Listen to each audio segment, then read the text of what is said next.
Ya, saya percaya bahwa hari-hari ini di tengah pandemi yang sudah 7 bulan berlangsung, saudara dan saya ada di dalam pemeliharaannya Tuhan. Saudara, kemarin ketika saya ditanya doa malam hari ini khotbah tentang apa? Tiba-tiba ada satu rema di hati saya yang boleh menyatakan, kamu katakan bahwa ketaatan itu membawa atau menghasilkan mujizat. Siapa hari-hari ini Bapak Ibu yang merindukan mujizat? Angkat tangan.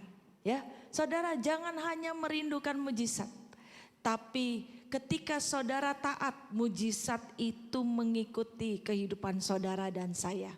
Mari kita belajar hari ini bahwa sebuah ketaatan itu mendatangkan atau menghasilkan mujizat bersama-sama lewat kitab Yosua. Kita mau baca Yosua pasalnya yang pertama, ayatnya yang pertama sampai dengan ayatnya yang ke-9. Yosua 1 ayatnya yang pertama sampai 9. Firman Tuhan berkata demikian, sesudah Musa hamba Tuhan itu mati, berfirmanlah, mungkin saya boleh baca ini ya. Berfirmanlah Tuhan kepada Yosua bin Nun, abdi Musa itu demikian. Ayatnya yang kedua, hambaku Musa telah mati, sebab itu bersiaplah sekarang, seberangilah sungai Yordan ini, engkau dan seluruh bangsa ini menuju negeri yang akan kuberikan kepada mereka, kepada orang Israel itu. Ayat 3 sama-sama, saudara di rumah baca, saya pun baca dari sini, amin. Ayat 3 berkata demikian, setiap tempat yang akan diinjak oleh telapak kakimu, kuberikan kepada kamu, seperti yang telah kujanjikan kepada Musa. Ayat yang keempat, dari padang gurun dan gunung Libanon yang sebelah sana itu, sampai ke sungai besar, yakni sungai Efrat, seluruh tanah orang Het, sampai ke laut besar di sebelah matahari terbenam, semuanya itu akan menjadi daerahmu. Ayat yang kelima, seorang pun tidak akan dapat bertahan menghadapi engkau seumur hidupmu. Seperti aku menyertai Musa, demikianlah aku akan menyertai engkau.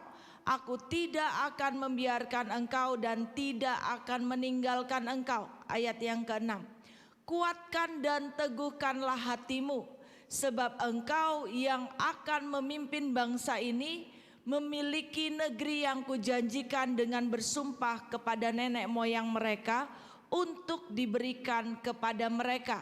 Ayat yang ke-7, hanya kuatkan dan teguhkanlah hatimu dengan sungguh-sungguh, bertindaklah hati-hati sesuai dengan seluruh hukum yang telah diperintahkan kepadamu oleh hambaku Musa. Janganlah menyimpang ke kanan atau ke kiri, supaya engkau beruntung kemanapun engkau pergi. Ayat 8, janganlah engkau lupa memperkatakan kitab Taurat ini, tetapi renungkanlah itu siang dan malam, supaya engkau bertindak hati-hati sesuai dengan segala yang tertulis di dalamnya, sebab dengan demikian perjalananmu akan berhasil dan engkau akan beruntung. Ayat 9 dengan suara yang nyaring, 1, 2, 3. Bukankah telah kuperintahkan kepadamu, kuatkan dan teguhkanlah hatimu, jangan kecut dan tawar hati, sebab Tuhan Allahmu menyertai engkau kemanapun engkau pergi. Saudara, Tuhan taruh di hati saya yang pertama bicara tentang janji Tuhan dan peringatan Tuhan buat saudara dan saya. Masih ingat hari Minggu yang lalu saya bicara tentang fear of God, takut akan Tuhan.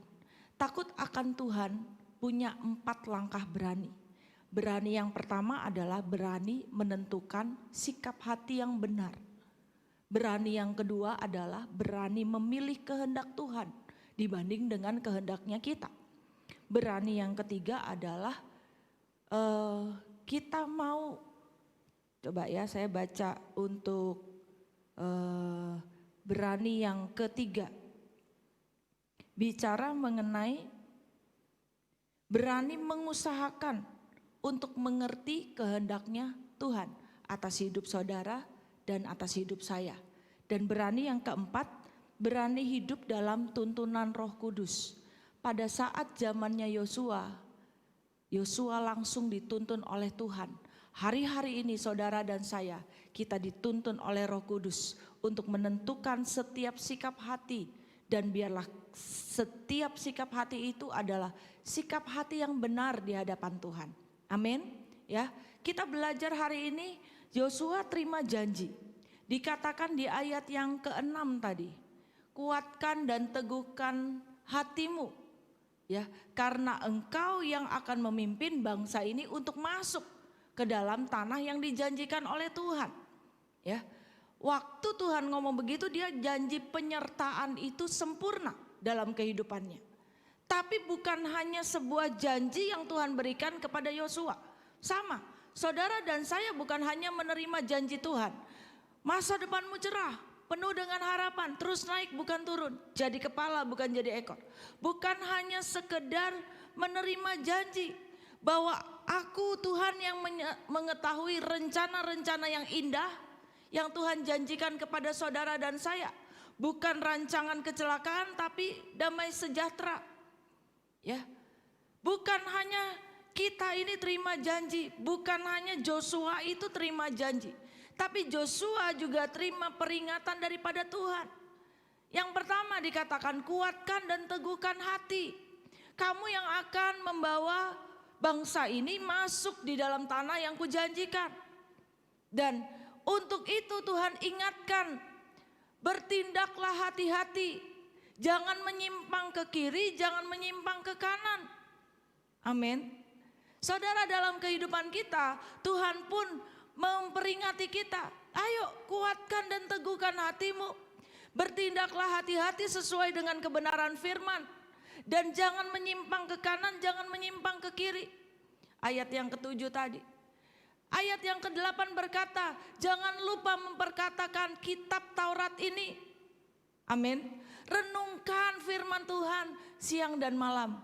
Jangan hanya kita mau bilang, ku renungkan firman-Mu siang dan malam, ku pegang perintah-Mu dan ku lakukan. Tapi enggak ada hasil. Kita hanya bisa menyanyi di hadapan Tuhan. Kita hanya tahu secara teori. Enggak. Tuhan sudah berkata kepada Joshua waktu itu, ayo jangan lupa memperkatakan kitab Taurat ini. Renungkan firman, renungkan Taurat itu siang dan malam. Kenapa? Supaya Yosua bisa bertindak hati-hati. Supaya saudara dan saya terus di guidance, terus dituntun, terus bisa bertindak hati-hati. Amin. Ya, waktu saudara dan saya bertindak hati-hati, maka penyertaan Tuhan membuat saudara dan saya berhasil dan beruntung. Katakan amin. Tuhan gak bilang semuanya itu mulus, tapi Tuhan bilang aku menyertai engkau. Tindak tandukmu hati-hati. Pegang firman Tuhan, itu kekuatan bagi engkau. Dan engkau akan berhasil dan beruntung.